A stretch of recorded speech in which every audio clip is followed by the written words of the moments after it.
은혜를 감사합니다. 오늘도 하나님의 백성들이 예수 그리스도 이름으로 주님의 날로 구별해서 이렇게 주의 전에 함께 나와 하나님께 예배드리게 하심에 감사합니다. 이 시간 하나님께서 주장하셔서 말씀이 온전히 역사하도록 인도하여 주시옵소서. 부족한 자 지켜주시고 하나님의 뜻만이 온전히 전해지도록 도와주시옵소서. 하나님 앞에 겸손함으로 함께 드린 이 귀한 예배에 은혜로 충만케 해주시옵소서. 예수님의 이름으로 기도드립니다. 아멘.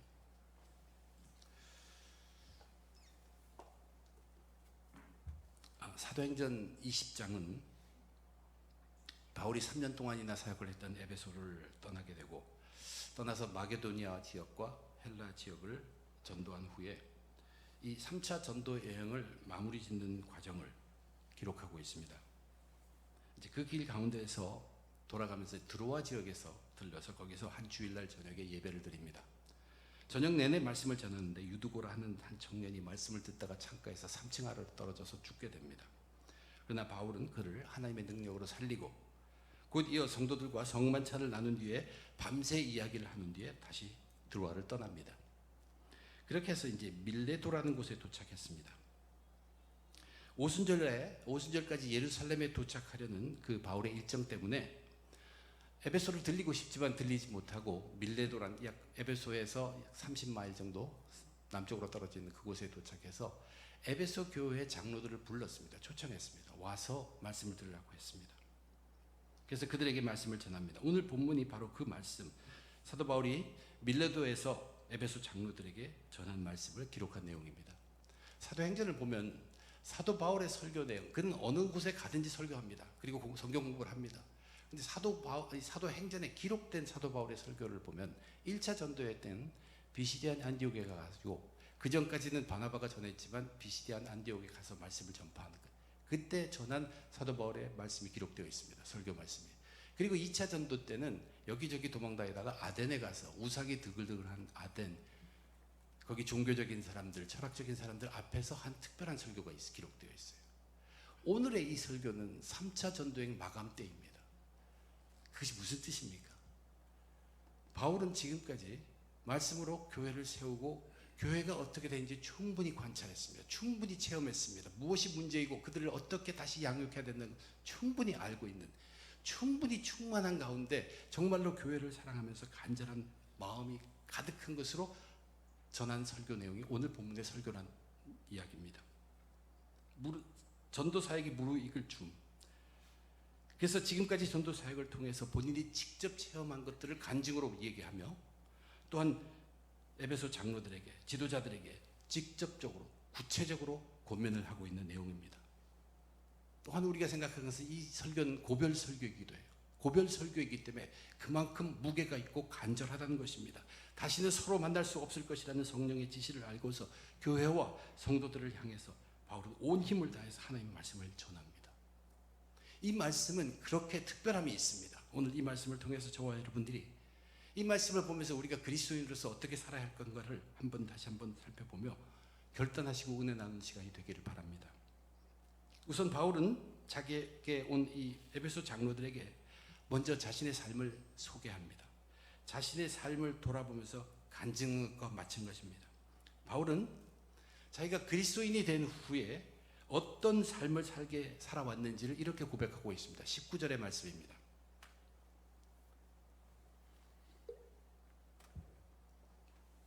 곧 모든 겸손과 눈물이며 유대인의 간교로 말미암아 당한 시험을 참고 주를 섬긴 것.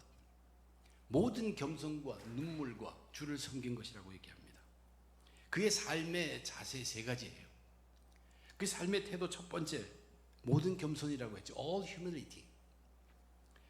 이 모든 겸손이라는 것이 우리 교회 머릿돌 거기서 말하는 그리스도인의 깨끗함입니다. 자기를 낮추고 자기를 비우고 이것을 통해서 우리를 거룩함으로 준비하게 하는 깨끗함, 그것이 이 모든 겸손입니다. 또한 그 다음에 눈물이라고 얘기했는데 이것은 사람의 그 속에 있는 감정을 얘기하기도 하죠. 이 눈물이라는 것은 우리 그리스도인으로서는 기쁨이라고 충분히 말할 수 있습니다. 예수 이름으로 말미암은 시험과 고난의 눈물은 바로 주님을 사랑하는 그 기쁨과 함께하는 눈물이기 때문에 그렇습니다. 우리 그리스도인들은 눈물은 흘리지만 그 속에 샘솟는 기쁨이 있는 사람들입니다. 그리고 주를 섬깁니다. 예수를 섬긴다는 것은, 십자가를 알고 섬긴다는 것은 그렇기 때문에, 십자가 그것 때문에 하나님을 사랑하게 되고 이웃을 사랑하는데 그 십자가의 사랑으로 사랑하게 된다는 주를 섬김입니다. 바울은 자신의 그리스도인의 삶으로서의 자신의 삶의 자세를 모든 겸손과 눈물과 섬김으로 가득했다고 고백하고 있습니다. 즉 깨끗함과 기쁨과 섬김이 넘치는 그리스도인의 삶을 살았다는 얘기입니다. 그리고 자기가 구체적으로 무슨 일을 하였는가, 자신의 일에 대해서 다시 한번 증거하는 것은, 그것은 오직 말씀 사역이었다는 것이에요. 성도들에게 유익하다고 생각되면 거침없이, 거리낌 없이 하나님의 말씀을 전했다는 얘기입니다. 그 상태가, 여건이 자기가 이 말을 들으면 저 사람이 자를 공격할 때 이런 거 거리지 않고, 눈치 보지 않고, 두려워하지 않고 선포하며 가르쳤다는 것이에요. 당당하게 가르쳤다는 얘기예요. 이것을 얘기하면 자기가 불행해질 것이다, 관계하지 않고 필요한 말씀이라면 선포하였다는 것이, 공개적이든 사적이든 하나님의 말씀을 선포하고 가르치기 온 힘을 다해서 그가 이루는 것은 뭐냐면, 사람들로 하여금 하나님 앞에 와서 회개하게 하고, 사람들로 하여금 예수님 앞에 와서 믿음을 갖게, 믿음으로 나오도록 하였다는 것이, 이것이 사도 바울이 자기 스스로에 대해서 간증하는 내용입니다. 그의 삶의 자세는 모든 겸손과 눈물과 섬김으로 차 있었습니다. 그리고 그가 한 일은 전부가 말씀에 오래된 것, 말씀 중심된 사역입니다. 그래서 하나님 앞으로 회개하도록 이끌고 예수를 믿도록 했던 그 말씀의 사역에 전념했다는 얘기입니다. 그렇기 때문에 그러한 삶에 자기에게 원치도 않았는데 자기 속에서 나타난 어떤 힘을 보게 되었다고, 이제 그리스도인의 보이지 않는 힘에 대해서 말하기 시작합니다. 그것은 뭐냐면 성령의 인도하심의 힘, 성령의 능력, 그것을 그리스도인들의 보이지 않는 힘으로 설명하고 있습니다. 바울은 뭐라고 얘기합니까? 22절을 보면 자신이 성령의 매인자라고 이야기하고 있습니다. 보라, 이제 나는 성령에 매여 예루살렘으로 가는데 거기서 무슨 일을 당할는지는 알지 못하노라. 예루살렘에 가면 무슨 일이 분명히 일어날지는 제가 알지 못할지라도 지금 분명히 이 성령이 자기를 예루살렘에 이끌고 있다는 얘기죠. 지금 현재 분명히 이끌고 있다는 얘기예요. 근데 지금만이 아닙니다. 이미 그 전에도 성령이 나를 이끌어가고 있었다고 이야기하고 있어요. 23절에 오직 성령이 각 성에서 내게 증언하여 결박과 환난이 나를 기다린다 하시나 내가 달려갈 길과 주 예수께 받은 사명 곧 하나님의 은혜의 복음을 증언하는 일을 마치려 하면은 나의 생명조차 조금도 귀한 것으로 여기지 아니하노라. 무엇이 이렇게 이끌었습니까? 이것은 엄청난 힘입니다. 죽음이 있는데도 그것을 끌고 가는 그 힘입니다. 성령이 했다고 얘기하잖아요.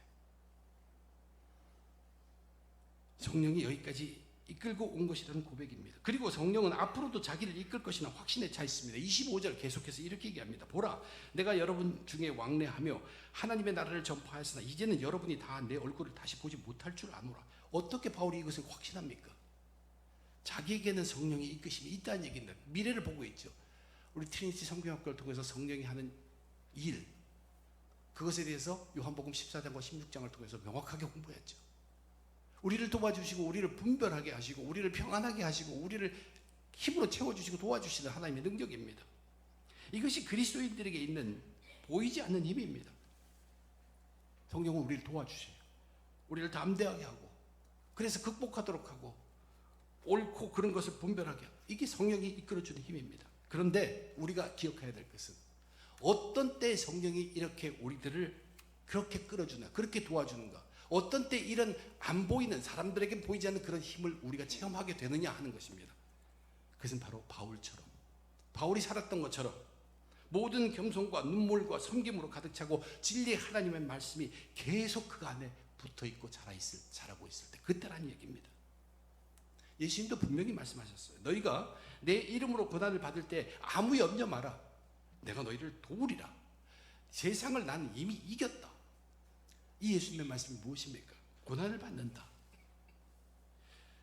바울이 복음을 전파하다가 유대인들로부터 박해를 당합니다. 근데 그 박해 속에서 바울로 하여금 그 박해가 바로 모든 겸손과 눈물과 주를 섬김에 더욱 충실하게 하였고, 그는 굴하지 않고 말씀 사역에 더욱 정진했습니다. 그런 바울에게 성령이 예수님이 하신 말씀대로 도와주셨다는 것이에요. 이토록 도와주었고 바울은 그것을 분명하게 체험으로 간직하고 앞으로도 이 성령이 나를 이끌 것이라는 것을 확신하고 있다는 얘기입니다. 우리 그리스도인들이 보이지 않는 힘이라는 것은 하나님께서 하시는 신비한 힘입니다. 그런데 거기에는 우리 몫이 있다는 얘기예요. 우리의 몫이 반드시 있습니다. 깨끗하고 기쁘고 섬기는 그 삶 가운데서 하나님의 말씀에 붙어 있는 삶, 모든 겸손과 눈물과 주를 섬기는 가운데 어제도 읽고 오늘도 듣고 내일도 묵상하고 점점 자라가는 하나님의 말씀의 왕성한 삶, 거기에는 보이지는 않을지 몰라도 선하고 강한 성령의 도움이 반드시 있다는 사실입니다. 그러면 그런 자들은 이 성령의 도움을 알게 되고 감격하고 감사하고 기뻐하고 거듭 그 길을 가게 되게 됩니다. 성령은 반드시 도우시는 영이에요. 보혜사라고 얘기하는 것이 그 뜻입니다. 기꺼이 도우십니다. 반드시 믿음의 사람들도 구원받은 자를 다 돕습니다. 그런데 성령이 도와주셔도 겸손과 눈물과 섬김이 없고 하나님의 말씀으로부터 멀어진 사람은 그 성령의 도움을 알아채지 못한다는 얘기입니다. 구원받은 자는 도와주십니다. 거기에 도와주심이 반드시 있는데도 어떤 일이 이루어져도 이 깨끗과 기쁨과 섬김의 삶에서 벗어나고 말씀의 삶에 관여를 두지 않는 사람 속에는 그 성령의 도우심이 성령의 도우심이 아니라 자기의 능력으로 알게 되죠. 내가 운이 좋았다고 그렇게 얘기하게 되죠. 참된 그리스도인들은 알아야 할 것이 있습니다. 오직 그리스도인들에게만 있는, 구원받은 사람들에게만 있는, 그리고 그리스도인들만 체험하게 되는 그리스도인에 보이지 않는 힘, 이 성령의 힘으로 우리는 살아가야 되는 사람들이에요. 사도 바울은 복음 사역을 위해서 온몸을 다 바친 사람입니다. 뛰어난 지식이 있는 사람이고 뛰어난 인내력이 있고 뛰어난 결단력이 있는 사람입니다. 갖추었어요. 그렇지만 그럼에도 불구하고 자기 사역을 이끌어가고 자기 사역의 열매를 맺게 하는 것은 바로 그 보이지 않는 힘, 성령이 이루신 열매라는 것을 조금도 부인하지 않습니다. 성령은 오늘날도 우리 그리스도인들에게 이 보이지 않는 힘을 제공하고 있습니다. 우리가 아무것도 안 하는데 그냥 이루신다는 뜻이 아닙니다. 철저하게 우리를 준비하게 갖추게 하시고 그것을 들어 쓰시는 성령의 놀라운 보이지 않는 힘이라는 것을 우리는 깨달아야 합니다. 개인들에게 이러한 성령의 능력을 베풀 뿐만 아니라 교회에게도 마찬가지입니다. 깨끗, 기쁨, 섬김이 풍성히 살아있는 교회에 하나님의 말씀의 왕성함이 쉬지 않으면 그 교회는 흔들리지 않습니다. 성령님은 보이지 않게 지켜주시고 보이지 않게 이끌어주시며 보이지 않게 세상의 빛으로 사용하신다는 얘기입니다. 그렇게 전한 후에 바울은 이제 초점을 돌립니다. 자기에게서부터 자기 앞에 나온 그 에베소 교회의 장로들, 그들에게 관심을 돌리면서 그들을 권면하기 시작합니다. 우선 그들의 전하는 말씀 속에 자신이 전념했던 말씀의 사역에 대해서 다시 한번 강조하고 깨우침을 줍니다. 26절입니다. 그러므로 오늘 여러분에게 증언하거니와 모든 사람의 피에 대하여 내가 깨끗하니 이는 내가 꺼리지 않고 하나님의 뜻을 다 여러분에게 전하였음이라. 모든 사람의 피에 대하여 내가 깨끗하다. 이것은 에스겔에서 나온 말입니다. 에스겔에서 거기에 보면 파수꾼을 비유로 해서 하나님의 말씀을 맡은 선지자들의 책임에 대해서 얘기하는 것입니다. 악인이든 의인이든, 의인도 포함입니다. 그들이 악한 마음이나 악한 행동으로 빠져 있을 때 하나님의 말씀을 가지고 그들을 깨우쳐주고 가르쳐주는 것이 선지자의 몫이라고 얘기합니다. 만약에 악인이나 의인이나 그들이 악한 마음과 악한 행동으로 잘못되어 있을 때 내가 가서 주의 말씀으로, 하나님의 말씀으로 그들을 깨우치게 하면 그들은 자기들의 죄값으로 어떤 결과를 받든지 너는 그들의 피해값에서 면제된다. 책임이 없다. 그렇지만 그 반대로 악인이든 의인이든 그들이 악한 행동과 악한 마음 속에 빠져 있을 때 내가 그들이 의인이고 너의 친구고 내게 중요한 사람이고 내 은인이기 때문에 어떠한 이유든지 그것 때문에 그들에게 가르치고 깨우쳐 주면서 등한시하면 그들의 피값을 내가 너에게 묻겠다고 하신 것입니다. 사도 바울이 뭐라 그럽니까? 모든 사람의 피에 대해 내가 깨끗하니, 이 말씀은 자신은 거리낌 없이 하나님의 뜻을, 하나님의 말씀을 너희들 지금 듣고 있는 에베소 장로들에게 나는 전했다, 그 얘기입니다. 그것을 선포하는 것이에요. 이 말씀 사역을 다시 강조한 다음에 이제 에베소 장로들을 향해서 경고하기 시작합니다. 경고, 무서운 경고입니다. 이제 바울 자신이 떠나고 나면 두 가지 공격이 생길 것이라고 얘기해요. 하나는 교회 밖으로부터, 하나는 교회 안으로부터. 교회 밖에서 사나운 이리가 들어와서 교회 양떼를 잡아먹고 교회를 어지럽게 할 것이다. 교회라는 것은 부분별로 타고드는 이 바깥에 있는 것들을 보호할 수 있어야 합니다. 거기서부터 막고 보호할 수 있어야 합니다. 그런데 사도 바울의 경고 중에서 정말로 더 무서운 경고는 교회 안에서의 잘못됨입니다. 지금 사도 바울의 말씀을 듣고 있는 에베소 장로들, 너희들 가운데에서 너희 에베소 교회 지도자들 중에서 진리에 벗어나 어그러진 말을 하면서 거짓된 왜곡된 말로 그것이 하나님의 말씀이라고 하면서 자기 편을 만드는 자가 있을 것이라고 경고합니다. 이것은 말씀을 자기를 위해서 사용하는 것입니다. 이것은 교회를 가르는 행위입니다. 그런데 이것을 방지하는 길이 무엇이라고 얘기합니까?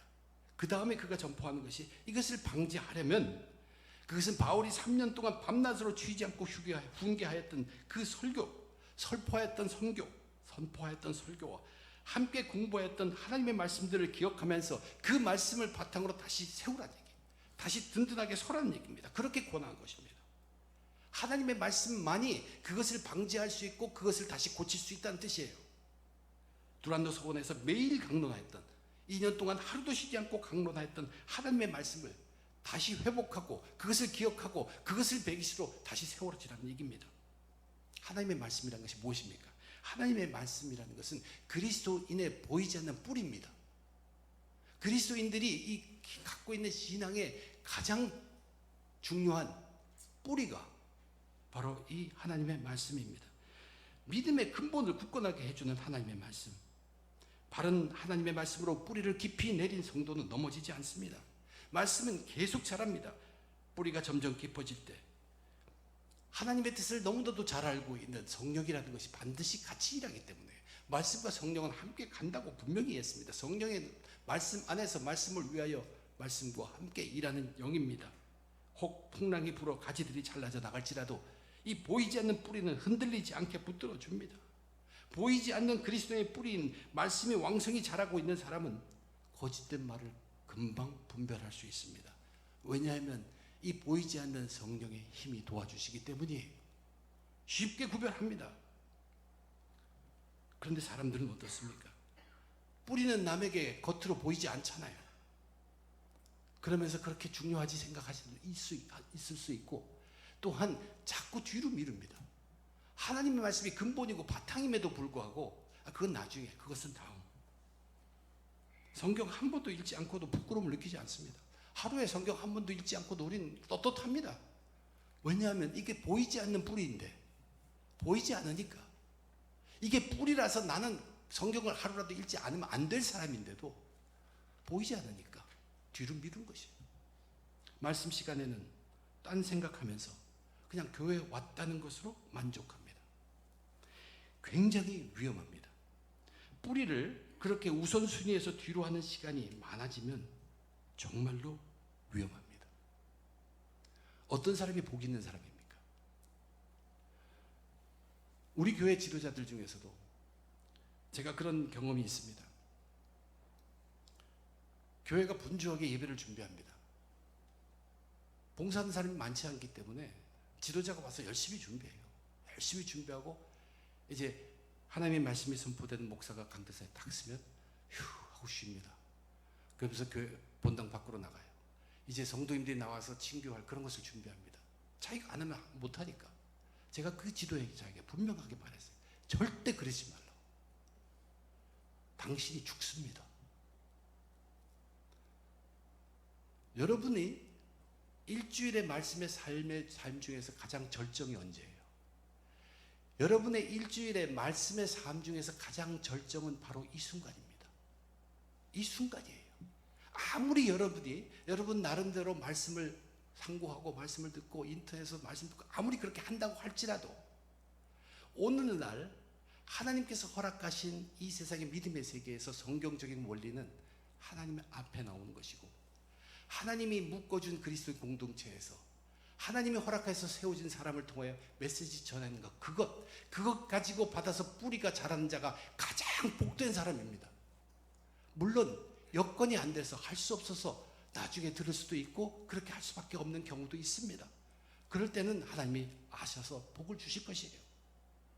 그러나 자기에게 묶어준 교회가 있고 자기에게 전해질 말씀이 있는데 그것은 그냥 교회에 온 것으로만 만족하고 그 시간을 뒤로 한다는 것은 정말로 위험하고 절대로 그렇게 해서는 안 됩니다. 완전히 겉모양의 그리스도인이 되기 쉽다는 얘기입니다. 그리스도인에게는 하나님의 말씀이 뿌리예요. 신앙의 뿌리입니다. 물론 잘못된 교회도 많고 엉터리 목사도 많기 때문에 여러분이 그런 거 자기 혼자 말씀의 삶을 할 수도 있습니다. 그렇지만 복된 자가 못 됩니다. 복된 자는 하나님이 이 세상 아무리 세상이 헛되다고 해도 하나님이 이 세상을 끌어가고 계세요. 그러면서 세상 속에 믿음의 공동체를 허락하시고 그 속에 사람을 허락하시고 하나님 메시지를 줍니다. 그것으로 뿌리가 자라는 사람이 가장 복된 사람이라는 뜻입니다. 거기에 있습니다. 나중으로 미루면 안 돼요. 일주일에 살면 계속 반복되잖아요. 여러분의 말씀의 삶의 절정은 바로 이 순간이라는 거예요. 결코 잊지 말기 바랍니다. 보이지 않는 뿌리가 든든한 사람은 성령이 도와서 보이지 않는 힘을 발휘합니다. 그래서 능력의 그리스도인이 된다는 얘기입니다. 그러나 보이지 않는 뿌리가 약한 사람은 겉으로는 신앙의 사람처럼 행동하고 흉내낼 수 있을지 몰라도 그리스도인의 보이지 않는 적에게 쉽게 넘어가 버립니다. 그리스도인들에게는 항상 보이지 않는 적이 있습니다. 그리스도인의 보이지 않는 적은 다른 것이 아니라 자기 속에 있는 탐욕이라는 것입니다.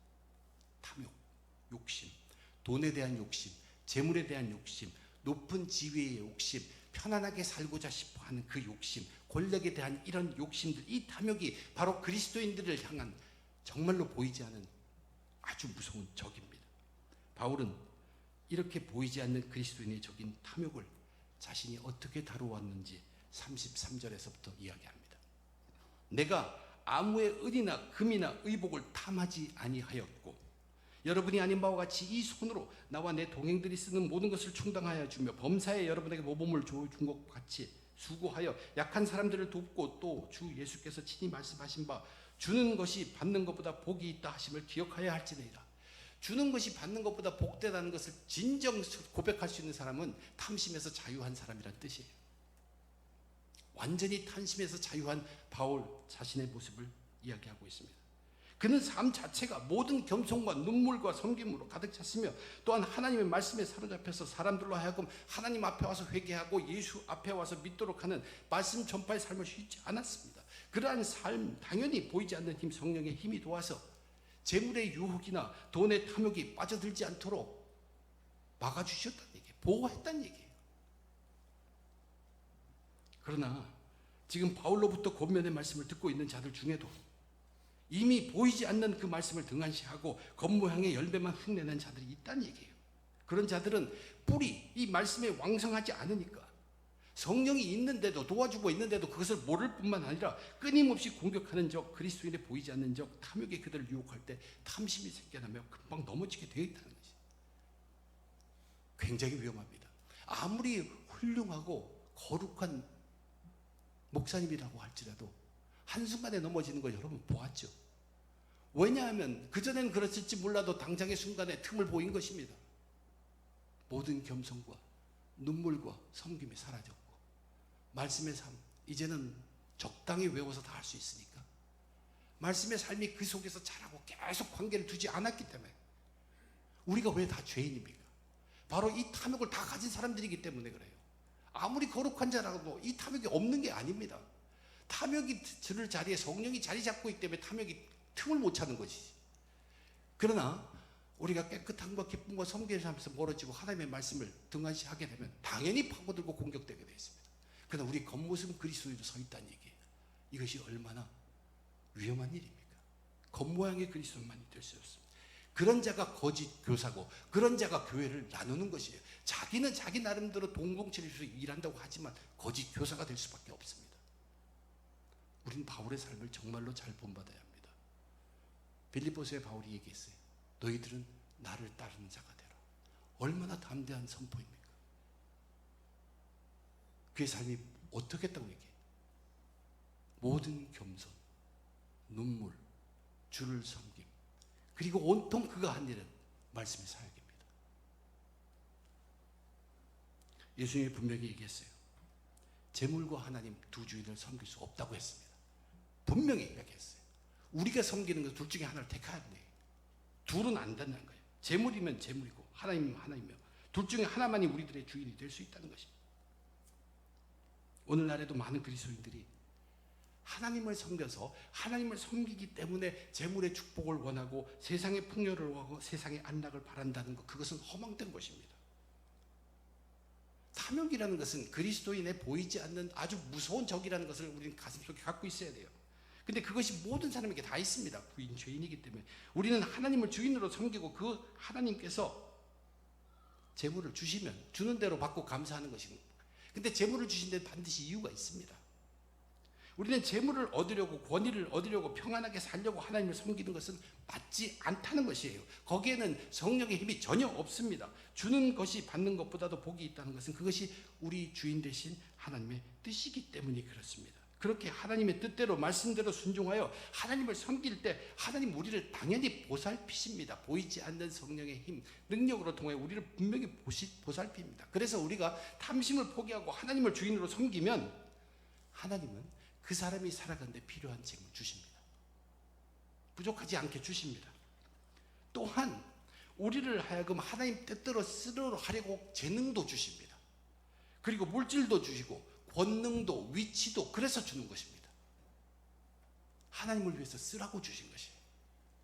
그것을 받기 위해서 우리가 믿는 게 아니라 또한 이 땅에서 하나님 나라를 이루시려고 우리에게 마음의 평안을 주시는 것이에요. 돈은 하나도 없는데 마음은 평안하다. 이유가 있어요. 주님께서 고난을 이겨내며 담대히 하나님 나라의 일을 감당하도록 하게 하신 것입니다. 그런 분들이 있습니다. 내가 정말 하나님만을 온전히 바라보면서 온전히 섬기는데도 끝없이 고난이 오는 사람이 있어요. 그런 사람들에게는 분명히 하나님의 굉장히 귀한 뜻이 거기에 있다는 것이에요. 그런 자들은 계속 하나님을 주인으로 삼고 인내하면서 기다리면 하나님의 때에 길을 보여주시고 길을 열어주실 것입니다. 우리가 믿는 것은 좋으신 하나님을 믿는 것이고 최고의 하나님을 믿는 것입니다. 사도 바울은 굉장히 담대한 사람이에요. 그는 재물이 부유한 사람이 아니었습니다. 삶 전체가 고난 덩어리였습니다. 그럼에도 불구하고 그는 주님만 생각하면 모든 것이 풍성하고 마음이 평안하고 힘이 솟아나다는 얘기예요. 그래서 하나님 말씀을 쉬지 않고 그 사역을 전진했던 것입니다. 그런 그를 성령이 그냥 둘 리 없죠. 성령의 힘, 그리스도인의 보이지 않는 힘이 함께 하셔서 그의 말씀 사역을 더욱 힘있게 할 수 있도록 해주었습니다. 저와 여러분, 오늘의 우리들에게도 이 그리스도인의 보이지 않는 힘은 있습니다. 분명히 하나님의 신비한 힘은 성령의 힘으로 일하고 있습니다. 단지 우리가 결심해야 될 것, 모든 겸손과 눈물과 그리고 주를 섬김으로, 즉 깨끗 기쁨 섬김으로 하나님의 말씀이 삶 속에서 계속 자라나도록 왕성해야 합니다. 도저히 일주일의 삶 속에서 성경 한 번 펼칠 수 없는 분이라면 그래도 이 시간을 자기 말씀의 삶의 절정의 시간으로 삼으십시오. 이 시간은 하나님이 허락하신, 세계를 운영하신 하나님이 허락하신 그 체제, 성경의 원리에 의해서 가장 중요한 말씀 사역의 시간입니다. 자기 교회, 자기 목사, 이것을 자랑하는 것이 아닙니다. 하나님이 허락하신 교회, 허락하신 목사와 함께 거기서 전해진 말씀을 통하여 우리가 뿌리를 내린다면 그보다 복된 것이 없습니다. 성령의 힘은 나타나게 되어 있습니다. 말씀의 왕성함은 그리스도인의 보이지 않는 뿌리와도 같습니다. 성령의 힘은 그리스도인의 보이지 않는 힘입니다. 그리고 언제든 죄인들 속에 잠재해 있는 이 탐욕의 적, 그리스도인의 보이지 않는 탐욕의 적을 무엇으로 이겨야 합니까? 말씀의 왕성함과 성령의 힘으로 우린 물리칠 수 있어야 합니다. 그런데 내가 내 힘으로 내 속에 생겨난 그 탐심을 이기지 못한다는 것이, 그것이 우리 죄인의 정체입니다. 그러므로 그 탐심을 집중해서 탐심을 벗어나려고 할 것이 아니라 우리는 모든 겸손과 눈물과 주를 섬김과 하나님 말씀이 내 속에서 자라는데 열심하면 성령이 그 탐심이 자라는 것을 막아주십니다. 보호해 주십니다. 이것이 참된 그리스도인의 삶입니다. 탐심은 물리쳐지는 것입니다. 저와 여러분, 우리 모두 깨끗 기쁨 섬김과 함께 말씀의 왕성함 그리고 성령의 충만함으로 탐욕을 이기시고 이 세상에서 천국의 삶으로 끝까지 승리하시길 주님의 이름으로 축원드립니다. 기도하겠습니다. 하나님, 어느 누구도 죄인임을 거부할 수 없습니다. 그렇지만 하나님은 구원의 길을 열어주셨고 우리를 죄인 취급하지 않습니다. 우리는 의인으로 삼아주셨습니다. 그것은 우리 속에 탐욕이 없기 때문이 아니라 우리 속에 탐욕을 이길 수 있는 모든 것을 은혜로 주셨기 때문이라고 믿습니다. 구원해 주셨습니다. 성령의 도움이 있습니다. 단지 우리는 모든 겸손과 눈물과 주를 섬김, 십자가로 이웃을 사랑하며 끊이지 않는 그러한 삶을 살고 또한 우리 삶 가운데 뿌리와 같은 하나님의 말씀을 경히 여기지 않고 그 하나님의 말씀에 생명을 거는 그 삶을 통하여 이제 하나님이 준비되어 넉넉히 도우시는 성령의 힘으로, 그 힘으로 하루하루 천국의 삶을 살 수 있도록 도와주시옵소서. 탐욕은 물리칠 수 있습니다. 성령의 능력이 물리쳐집니다. 그러나 한시도 이 믿음의 삶을 떠나게 되면 이 탐욕은 다시 파고든다는 것을 잊지 않는 우리 깨어있는 그리스도인의 삶을 살 수 있도록 축복해 주시옵소서. 모든 것 감사하며 우리 주님 예수님 이름으로 간절히 기도드립니다.